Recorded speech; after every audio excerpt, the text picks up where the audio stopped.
Olá, boa tarde a todos. Estamos muito contentes de apresentar esse webinar aqui para vocês hoje. Eu sou a Luciana, responsável de marketing na Locallu, e eu estou acompanhada da Ana Luísa, chefe Brand Publishing na Fluent. Tudo bem, Ana?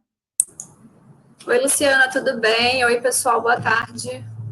Estou bem Legal. animada por esse momento aqui de troca de conhecimento. Bem legal. Obrigada por ter aceitado o convite aí com essa parceria. Bom, eu vou deixar então você começar e aí com você. Aí depois a gente continua, eu continuo aqui.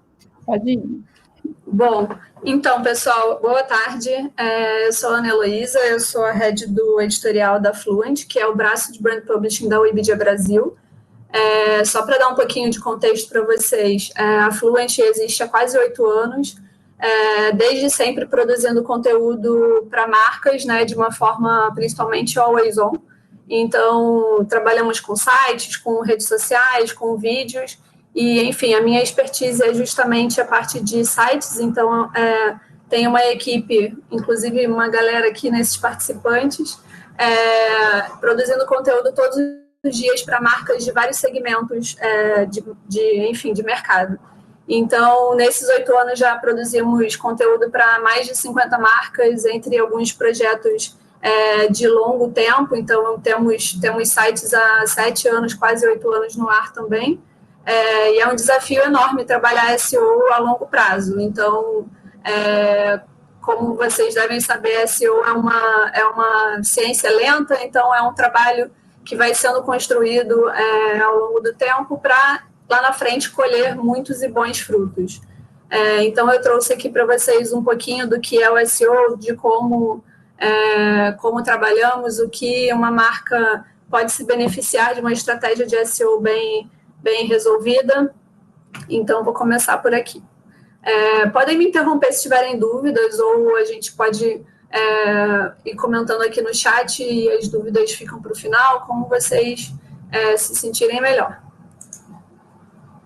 Então, do meu lado, nós vamos falar sobre o que é SEO e um pouquinho do básico, né, de como funciona, como são feitas essas estratégias e o que, basicamente, é esse assunto. Então, vamos lá. Então, SEO é a sigla de Search Engine Optimization. Então, são técnicas e estratégias para usar conteúdo para os motores de busca, né? A gente sabe que o Google é o principal motor de busca em quase todo o mundo. Então, aqui no Brasil, 98% das buscas são feitas pelo Google. Então, é um trabalho feito para que você consiga publicar algo na internet e ser encontrado facilmente lá no topo da página do Google. Claro que quanto mais perto do topo da página, mais cliques você recebe, maior sua audiência e maior aquisição e mais aquisição de novos usuários. Então, assim, toda vez que você publica algum conteúdo na internet, o Google passa por esse conteúdo depois de algum tempinho. Enfim, ele tem óbvio, desculpa, gente, inteligência artificial. Então, tem softwares Spider que passam por esses conteúdos, mas também tem um time humano para trazer um pouco mais essas percepções sobre o conteúdo para perto do usuário. Então, tudo que é publicado na internet é rastreado pelo Google, e aí, quando ele faz esse rastreamento, ele vai colocando como se fossem umas etiquetas no seu conteúdo, que você não consegue ver imediatamente, mas, enfim, ele vai categorizando sobre o que você está dizendo, quantas palavras-chave tem no seu conteúdo, o quanto elas são repetidas, se tem uma variedade de assunto, se essas palavras que são mais importantes e que você se propõe a ranquear aparecem em momentos de destaque do texto, ou seja, no título, no início do texto, nos intertítulos, na URL, se esse site como um todo é um site de alta ou baixa qualidade e qual o PageRank da página. Então, o PageRank da página é uma fórmula que pontua os sites considerando links que levam para ela. Então, é isso. Toda vez que você publica algum novo conteúdo, seja de um site que partiu do zero, como é o caso, né, quando nós lançamos alguma plataforma nova, até depois, quando o site já existe, tudo que é publicado de novo passa por esse filtro e vai sendo pontuado para que depois esse conjunto de pontos formem a relevância do site. E então, como eu já falei, é claro, né, que quanto mais para cima na página o seu resultado aparecer, mais cliques ele recebe. Então, é só lembrar também como nós nos comportamos como usuários do Google. Então, quando vamos buscar alguma informação, dificilmente a gente passa da 5ª posição. Então, primeira página é claro, mas aí a partir da 2ª página é muito raro um usuário chegar até a 2ª página. Então, a gente diz que o grande objetivo de SEO não é só conquistar as palavras-chave, mas também ter boas posições, né, em relação à concorrência. Então, mas é isso, assim, SEO é uma parte desse funil. Então, ele funciona para atrair seu usuário, né, que, assim, não necessariamente é cliente da sua marca, não necessariamente ele tem um awareness sobre os benefícios do que você pretende entregar com seu produto, com seu serviço, etc.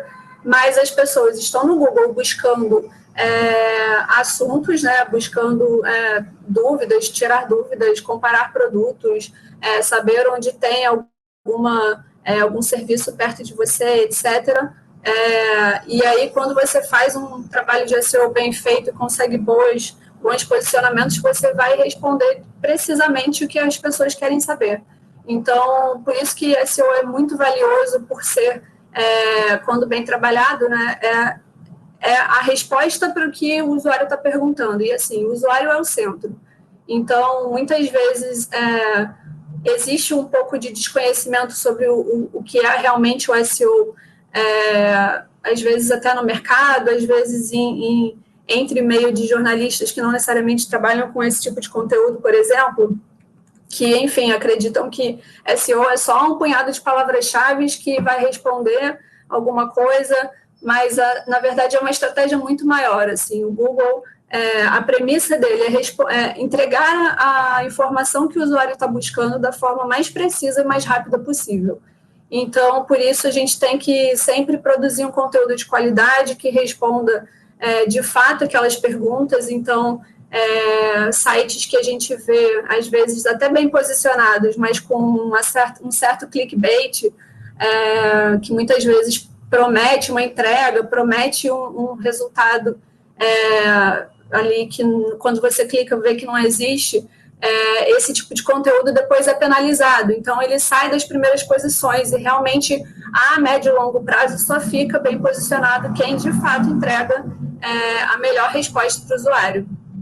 Então, enfim, SEO é uma parte desse funil que depois existem outras estratégias para fazer com que a pessoa que estava interessada em algum assunto relacionado à sua marca chegou a um site de conteúdo da sua marca, que pode ser mais branded, mais identificado pela marca ou não, e a partir dali ele pode seguir outros caminhos, a gente pode coletar dados e, enfim, fazer algumas outras estratégias para reter essa atenção que já foi conquistada.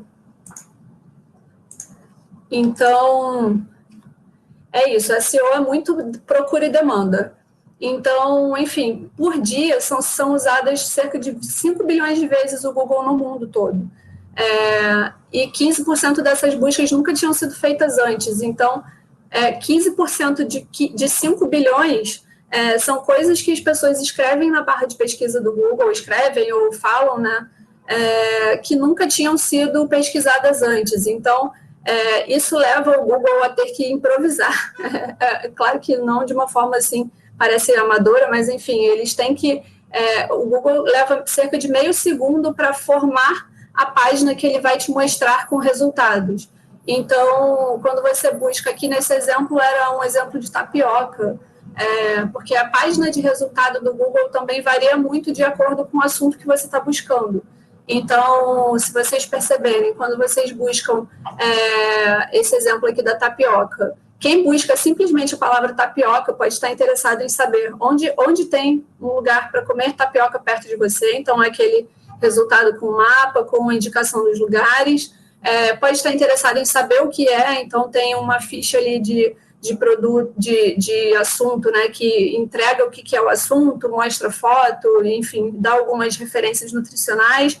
pode estar interessado em uma receita, então tem alguns links de vídeo, e, enfim, algumas outras entregas. Então, se vocês buscarem sobre saúde, a página vai ser diferente. Se vocês buscarem sobre, sei lá, comprar um celular, o resultado vai ser diferente. Então, o Google sempre forma essa lista de oferta, né, de conteúdo de acordo com o que você está buscando ali em meio segundo.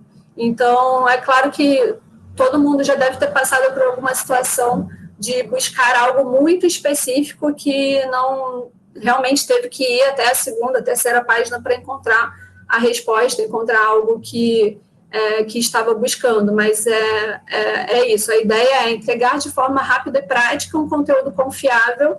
E aí, quando o usuário responde para o seu conteúdo de uma forma positiva, então, se as pessoas, dentre aquelas 10, às vezes mais opções de links para que elas cliquem, se elas escolhem clicar no seu, mesmo que ele não esteja na primeira posição, isso passa um sinal para o Google que o seu conteúdo é visto como relevante. Então, essa é uma das formas de ir subindo esse ranqueamento, chegar até a primeira posição, que é o ouro da SEO. Então, palavra-chave é isso, é tudo que alguém digita ou fala no Google. Então, claro, né, palavra-chave pode ser composta por várias palavras. Então, esse tipo de relatório que a gente puxa em ferramentas como o SEMrush, por exemplo, ele mostra o volume de busca, ou seja, quantas vezes, em média, por mês, aquela palavra exata foi buscada no Google Brasil. Então, e aí a gente tira muito conhecimento sobre o usuário e sobre as pessoas interessadas naquele assunto da marca que você está atendendo, etc. Então, a forma como as pessoas buscam assuntos diferentes varia bastante. No caso de receitas, por exemplo, tem um pool enorme de variedade de palavras que as pessoas usam para buscar sobre aquele mesmo assunto. Então, aqui do lado eu tinha colocado um exemplo sobre fricassê, que é aquele prato com frango, etc. Então, as pessoas buscam só fricassê, buscam receita de fricassê de frango, buscam receita de fricassê, e tudo isso é variação da mesma palavra-chave. Então, é claro que quanto mais específico for, tem menos gente buscando. Então, a gente vê lá para baixo na lista, por exemplo, o fricassê de bacalhau tem 3.000 buscas por mês em média, enquanto o fricassê, de fato, tem 125, 135. Então, enfim, a gente tem algumas opções de caminhos que vamos escolhendo na nossa estratégia SEO, dependendo do assunto, dependendo da marca, ou, enfim, do momento que o site se encontra para ir ranqueando. Então, existe a possibilidade de ir ranqueando primeiro nas palavras mais específicas, que têm menos busca, que são menos competitivas, e depois focar nas maiores. Mas é isso, a premissa do SEO é entregar um conteúdo de qualidade para o que o usuário quer saber. Então, aqui é o que eu estava comentando antes, sobre a visibilidade. Esse gráfico aqui do lado, a gente consegue ver que a taxa de clique, tanto do desktop, que são as barrinhas azuis, quanto do mobile, são muito concentradas nas 5 primeiras posições, com um resíduo até a 10ª, mais ou menos. A partir da 10ª posição é menos de 1% de CTR.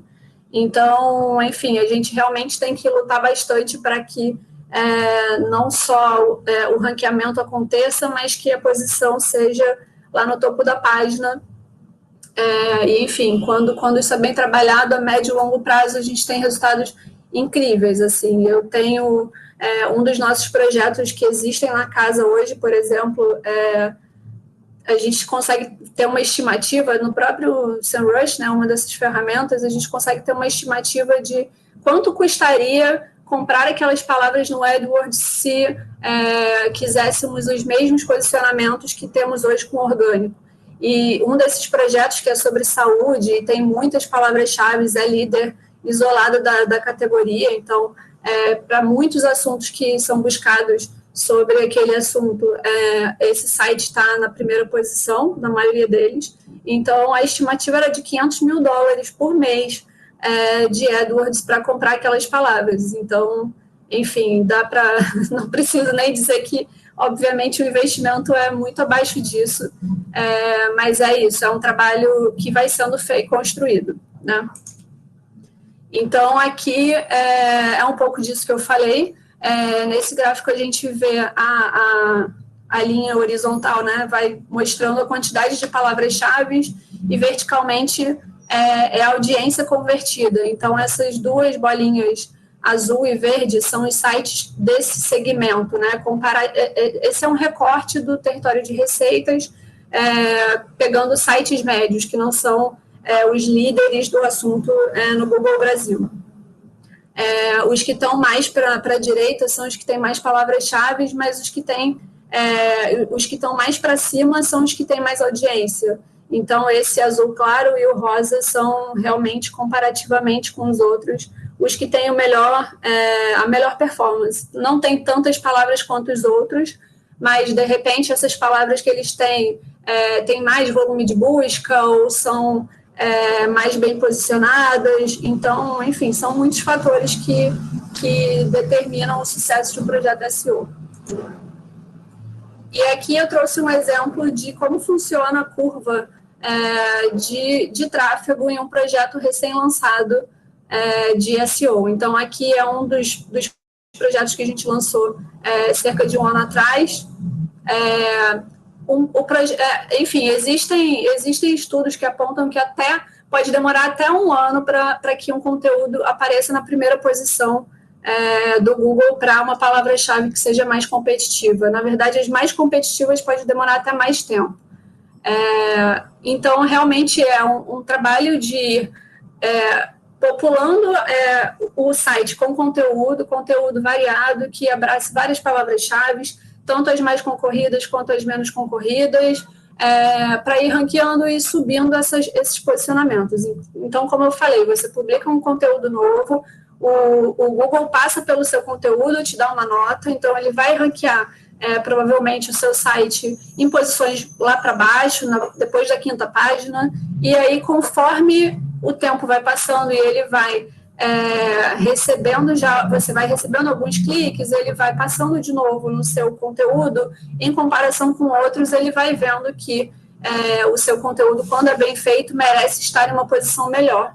Então, você vai subindo essas posições. Então, o lançamento de um projeto de SEO para uma marca, ou enfim, ele começa, e aí nos primeiros 6 meses a audiência orgânica é muito baixa, porque ainda estamos nesse momento de... já vi tua pergunta, Cláudio, já respondo. Então, a gente está nesses 6 primeiros meses, a gente está no momento de realmente ir ranqueando em posições ainda baixas, etc., para depois subir, e isso realmente, de fato, converter em audiência. Então, essa curva de cima, esse gráfico de cima é da conquista das palavras-chave. Então, vocês podem ver ali que a partir do 3º mês, a gente já tinha uma quantidade, a gente foi crescendo cerca de 100%, 50%, 100% na quantidade de palavras-chave por mês, até o último mês ali do gráfico, que já deu uma subida maior, mas o gráfico de tráfego, que é o de baixo, realmente só teve uma diferença lá no penúltimo e no último mês, mas aí, assim, esses gráficos são de maio, e eu posso dizer para vocês que agora em dezembro estamos já perto dos 2 milhões de visitas nesse projeto, que em maio tinha 530, em fevereiro tinha 35 mil. Isso só de visitas orgânicas vindas do Google. Então, é realmente esse tipo de curva que acontece em um projeto de SEO bem feito e que vai realmente colhendo esses resultados. Então, essa pergunta de quanto tempo demora para o Google indexar é muito relativa, dependendo do território que você quer posicionar, dependendo se você já tem um site forte, né, considerado pelo Google forte sobre aquele assunto. Enfim, depende de vários fatores. Então, por exemplo, se você se você for lançar um site do zero sobre qualquer assunto, e se ele for um assunto mais competitivo, né, é muito raro, assim, até abrindo parênteses, é muito raro a gente ver um nível de competitividade baixo sobre qualquer assunto. Nós fazemos estudos de território sobre todos os projetos que lançamos e, enfim, o nível de dificuldade é geralmente alto para muito alto. Mas é isso, é porque as pessoas realmente estão cada vez mais trabalhando SEO, cada vez mais querendo brigar todos pelas mesmas palavras-chave. Então, se você lança um site do zero e ainda não é reconhecido pela autoridade, e, enfim, tem alguns outros fatores, tipo um site para SEO, ele tem que ter consistência, ele tem que ter publicações frequentes, ele tem que ter uma volumetria normalmente mais alta do que se fosse um projeto que não tivesse esse objetivo. Porque justamente você tem que provar para o Google para depois conseguir provar para o usuário que você é realmente um especialista naquele assunto, que você tem o melhor conteúdo sobre aquele assunto em comparação com seus concorrentes. Então, um site lançado do zero é isso, é cerca de 1 ano para ter resultados realmente interessantes. Nos primeiros, 6 meses, você já vai ter páginas indexadas. Nos primeiros, 3 meses, talvez já tenha alguns conteúdos indexados, mas é isso, vai ser em palavras com menos busca ou em posições ainda não desejáveis. Então, do meu lado, por enquanto é isso. Muito obrigada, Ana.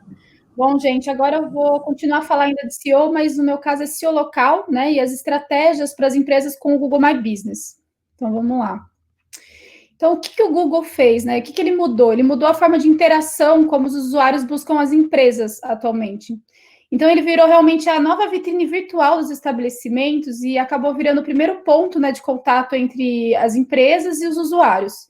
Então, quando a gente faz, por exemplo, uma pesquisa local, como lojas de roupa em São Paulo, por exemplo, são as fichas do Google My Business que vão aparecer primeiramente, né, em evidência. E aí, antes mesmo dos próprios sites das empresas referenciadas. Então, a gente tem que ter em mente também que o Google não é a única fonte de informação, né? Atualmente, as empresas, elas recebem até 7 vezes mais contatos e clientes provenientes de diversas plataformas, como o próprio site da empresa, o GPS, como o Waze, ou então também redes sociais como o Facebook, né? Então, o comportamento dos usuários também mudou, né? Confiando cada vez mais no Google. E aí, como a Ana também estava falando sobre a importância do Google, cada vez mais, né, a gente confia nele para fazer buscas e conseguir as informações que a gente quer. Então, uma coisa que existe são 2 tipos de buscas, quando a gente está falando de local. Existem as buscas diretas e as descobertas. Quando a gente procura diretamente por um estabelecimento, são as diretas. Por exemplo, loja Marisa em São Paulo, né? E aí a posição, né, daí mostra a notoriedade da marca. Já descobertas é quando a gente procura por uma categoria ou por uma atividade, né? Por exemplo, loja de roupa feminina em São Paulo. E aí também dá um bom indicativo do posicionamento das empresas nas buscas, porque daí realmente mostra as empresas que vão aparecer primeiramente, que já foram ranqueadas. E atualmente, 80% das buscas feitas no do Google, elas são desse tipo de descobertas. E é um número muito importante que deve ser explorado. E aí é preciso entender, né, como é que funciona realmente, então, esse algoritmo de SEO local com as empresas. Então, de uma maneira muito simples, ele funciona como um cérebro humano. Então, se a gente, vou dar um exemplo, por exemplo, a gente vê uma notícia na rádio, né, escuta na rádio, depois lê também no jornal e também depois escuta na TV, essas 3 fontes juntas faz que a gente confie, né, na informação e saiba que ela é verdadeira. Agora, em SEO local, é a mesma coisa. Se os horários, por exemplo, de um estabelecimento estão presentes e uniformes, por exemplo, no Google, no Facebook, no Waze, elas vão ser assimiladas como verdadeiras e confiáveis. E por isso também o Google vai posicionar essas empresas nos primeiros resultados da busca. Aí agora a gente tem que entender como que se divide, né, esse algoritmo de SEO local. O Google, ele usa 3 critérios principais: a distância, a relevância e a reputação.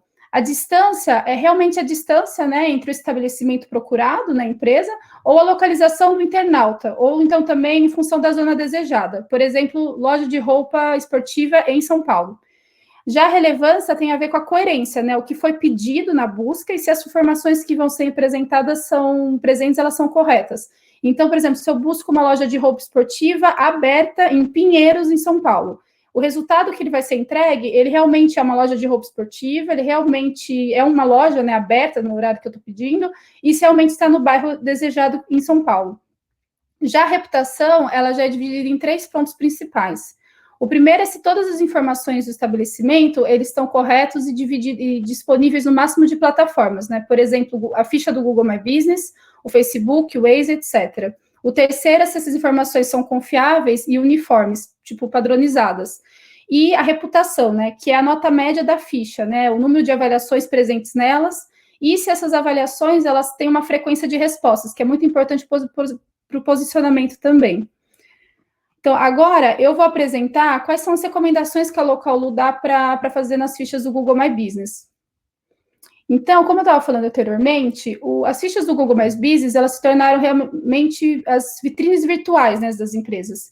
Então, os usuários, eles acabam encontrando nelas uma variedade de informações, desde as mais básicas que a gente já está acostumado a observar, como endereço, telefone, horário de funcionamento, até outras funcionalidades que são necessárias para melhorar o posicionamento, né? Então, por exemplo, a gente tem especificar a localização com o Google Maps integrado, ter uma descrição completa do serviço, integrar, por exemplo, horários paralelos, como horários de feriados ou também horários especiais de atendimento, otimizar, né, usar as categorias para otimizar a ficha e também completar com atributos, adicionar também links secundários que dão uma oportunidade também de interação ao usuário na ficha, que daí migra para sites, fazer reservas, etc. E, por último, também tem as fotos, que deixa também a ficha mais completa, com mais destaque e mais bonita também. E as fotos são muito importantes para posicionamento web. E todas essas funcionalidades que eu falei, a gente tem que ter em mente que elas precisam estar sempre atualizadas, né? E aí, mantendo elas atualizadas, a gente tem um posicionamento da empresa dentro do Google. Portanto, quanto mais atenção e cuidado a gente dá para as fichas GMB, mais influente o Google vai considerar essa empresa. Então, agora eu vou explicar algumas dessas funcionalidades que a gente pode encontrar na ficha do GMB. Primeiramente, vou falar das categorias. Um dos argumentos mais relevantes, né, para as empresas, quanto à junta do GMB, é realmente trabalhar o posicionamento, né, trabalhar o SEO. E dentre esses diversos recursos do GMB, as categorias, elas entram como ponto de partida, né? E por que é ponto de partida? Porque elas determinam, normalmente, quais pesquisas as empresas vão aparecer no Google. E ela também permite que a empresa escolha uma categoria principal e até 9 secundárias, né? O que aumenta a chance de vocês serem encontrados, por exemplo, em buscas paralelas, como a gente tem aqui no slide. No slide, a gente tem, por exemplo, alguns exemplos de categorias secundárias e que coincidem com lojas de segmentos diferentes. Então, ela pode aparecer em buscas de diferentes, de outras buscas que foram de diferentes segmentos. Então, por exemplo, a gente tem uma loja de artigos mais esportivos e outra mais sapatos femininos, e elas conseguem ter categorias, né, secundárias aí que englobam e conseguem aparecer em buscas aumentando a visibilidade, né? Então, você consegue aparecer em outros tipos de buscas com palavras-chave de outros segmentos. Outro ponto são os atributos, né? Os atributos aí eles já são mais como etiquetas, né, dos pontos de vendas. Então, a gente consegue indicar, através deles, uma variedade de atividades, serviços ou conveniências também que a gente pode encontrar no local, na empresa, né? Então, existem 2 tipos de atributos, os objetivos e os subjetivos. Os objetivos, eles são provenientes da própria ficha, né, do back-office do Google My Business, então a própria empresa pode selecionar e colocar lá disponível na ficha. Então, ela informa os serviços e as facilidades do local, então o próprio proprietário consegue selecionar esses atributos. Já os objetivos são a partir dos clientes, na verdade. Como é que funciona isso, né? Um cliente, ele visita um local, por exemplo, e ele deixou um comentário na ficha. E aí as palavras-chave, né, as palavras-chave repetidas que vão definir os atributos subjetivos, como, por exemplo, se no local tem um bom atendimento ou sobre o ambiente do local. Agora eu vou falar sobre links secundários. Os links secundários, eles ajudam mais na interação, né, na ficha, né? Então, incentivo o internauta a interagir. Então, a gente consegue consultar o menu de pedidos, fazer um menu de produtos, fazer um pedido, marcar um horário, ou então fazer uma reserva de mesa, por exemplo, ver as promoções e depois já migrar para o site, ou então também listar uma lista de serviços oferecidos. No exemplo no slide, a gente tem uma concessionária Então, aí você consegue colocar o link secundário migrando diretamente para a parte do site que aparece os carros, né, os produtos, os serviços, de repente tem também disponível, ou também marcar um agendamento no local. Então, isso também depende também das categorias, né, da categoria da ficha e da empresa. Outro ponto muito importante são as fotos, como eu já tinha falado antes. É um estudo, foi feito pela Bright Local, ele fala que adicionar, ele mostra, né, aqui no gráfico, que adicionar fotos na ficha do Google My Business melhora muito o SEO também, porque quanto mais fotos a ficha tiver, melhor posicionamento nas buscas, tanto nas diretas quanto nas indiretas. E como eu falei anteriormente, 80% das buscas atualmente do Google são indiretas. Então, se você vê uma ficha com mais de 100 fotos, ela apareceu muito mais em pesquisas indiretas também, e por ter realmente mais de 100 fotos, ou então se a gente vê a média aí entre 50 e 100 fotos também já é um bom número. Agora, falar sobre a importância das avaliações. As avaliações das fichas, existem inúmeras vantagens em respondê-las, e é muito importante. Primeiramente, né, o básico que a gente já está falando, o posicionamento, né, melhorar o SEO. Depois, reforça também a relação com o cliente e melhora também a imagem como proprietário, né, do estabelecimento, e ajuda a atingir aí um público mais amplo. E os clientes, normalmente, eles conseguem encontrar respostas para as perguntas deles, né? Então, de repente, os usuários já têm uma pergunta, e ele consegue ir na ficha e encontrar já algumas respostas para as perguntas que eles possuem, sem ir ao estabelecimento. E aí, é muito importante, uma coisa que a gente sempre fala para os nossos clientes é que é importante responder os comentários, mas também os negativos, né? Porque na hora de agir com uma crise, por exemplo, uma crítica com atendimento, ou teve um problema com o produto ou serviço, essas avaliações, elas não podem ser apagadas. E aí o Google só apaga elas se for realmente contra as regras e diretrizes do Google, né? Então, quando isso acontece, mas é muito difícil isso acontecer. Então, é por isso que os comentários negativos, eles continuam sendo exibidos, e a melhor maneira é realmente responder aqueles comentários e não deixar sem resposta. Daí você tentar tratar o problema e tentar reconverter o cliente. Bom, agora eu vou só apresentar um pouquinho a Localu, uma breve apresentação aqui nossa. Que o que a gente faz é assim, a Localu, né, ajuda os pontos de venda a melhorar a visibilidade online, e a nossa solução, né, é baseada em 3 eixos. Nós possuímos 3 soluções. O primeiro é o Presence Management, que é a distribuição, né, de todas as informações das lojas no máximo de plataformas possíveis, como Google, Facebook e Waze. O segundo é o Review Management, que a gente tem, que é a centralização das avaliações, né, do Google, do Facebook, ou então do TripAdvisor, para que vocês consigam responder de uma forma mais fácil e também analisá-las. E a outra também é a coleta, né, de avaliações através de mensagem SMS, que é o Review Booster, que envia SMS automáticos para conseguir novas avaliações positivas, principalmente para os clientes satisfeitos. Bom, gente, agora eu espero muito... Bom, obrigada muito pela atenção de vocês. Eu agradeço também a Ana Heloísa, da Fluent, pela parceria com a Localu. Eu espero que vocês tenham gostado dessa apresentação, e agora a gente vai deixar um tempinho aqui para as respostas, perguntas e respostas, e vocês podem escrever no chat e a gente vai respondê-las.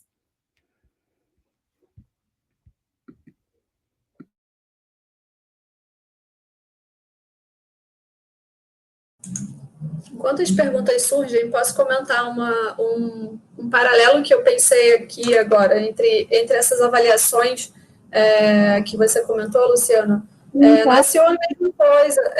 A gente também não tem controle sobre o que as pessoas pesquisam no Google, que muitas vezes pode ser sobre algum aspecto negativo da sua marca ou produto. Isso vai continuar existindo independente da sua vontade. Então, também é super recomendado que essas respostas sejam dadas também. Então, se existe alguma crise de produto ou alguma dúvida, se um determinado produto pode causar mal por um motivo ou por outro, as pessoas vão buscar isso, e você... o ideal é que você responda aquela questão de uma forma clara e honesta, né? Claro que se for um tabu muito grande para a marca, se for algum assunto que de fato tem um erro, tem algum problema, ver, né, com todos os setores responsáveis como endereçar essa comunicação. Mas no dia a dia o que a gente vê é muito o contrário, é uma possibilidade bem positiva de responder uma pergunta que as pessoas têm, às vezes, uma percepção negativa sobre algum serviço, produto ou marca, e a gente consegue responder aquilo explicando que, na verdade, a situação é outra, etc. E aí, claro, trazendo respaldo, às vezes, técnico, enfim. Exatamente, concordo com você. E é a mesma questão das fichas, né? Quando a gente tem esses comentários negativos, a gente tentar reconverter o fonte e passar uma nova imagem, né? Porque às vezes acontece alguma coisa e fica difícil para a marca depois agir até mais tarde, né? Então é sempre importante estar